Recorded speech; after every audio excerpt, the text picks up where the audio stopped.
সবাইকে শুভ সকাল।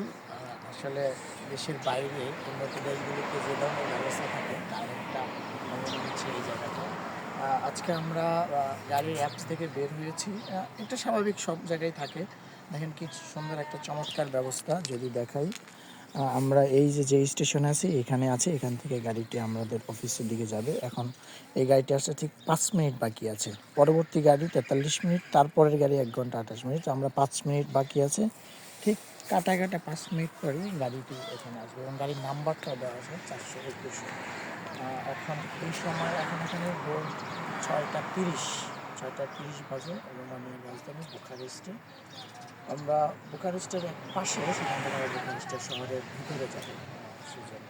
তো একটি গণপরিবহন, এটি কিন্তু রাষ্ট্রীয় ব্যবস্থা, এটি আমাদের দেশে নাই বললেই নাই। বিআরটিসি আছে, কিন্তু কখন তার টাইম শিডিউল আছে আসলে সব কিছুই বেসামাজিক। এই জায়গাটিকে কিন্তু আধুনিকরণ এবং সময় উপযোগী এবং নিয়ন্ত্রিত করা উচিত, তাহলে মনে হয় আরেকটি সুন্দর ব্যবস্থাপনা হবে যদি দেশে হয়ে থাকে। দেখেন একটি চমৎকার পরিবেশ। যদি আমরা একটি গ্রামের মতো, যদি এই রাস্তাটা দেখাই,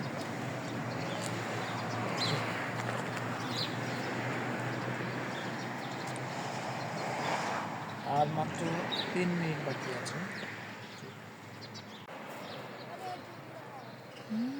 1 মিনিটের মধ্যেই গাড়িতে কিন্তু পৌঁছে যাবে।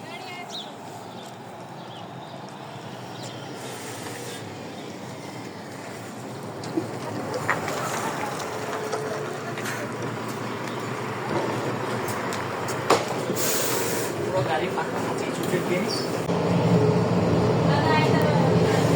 ঠিক কাটায় যে সময় নির্ধারণ করা সে সময় গাড়ি হাজির হয়ে গেল। গাড়িটি আজকে ছুটির দিন, যে কারণে অনেকটাই ফাঁকা।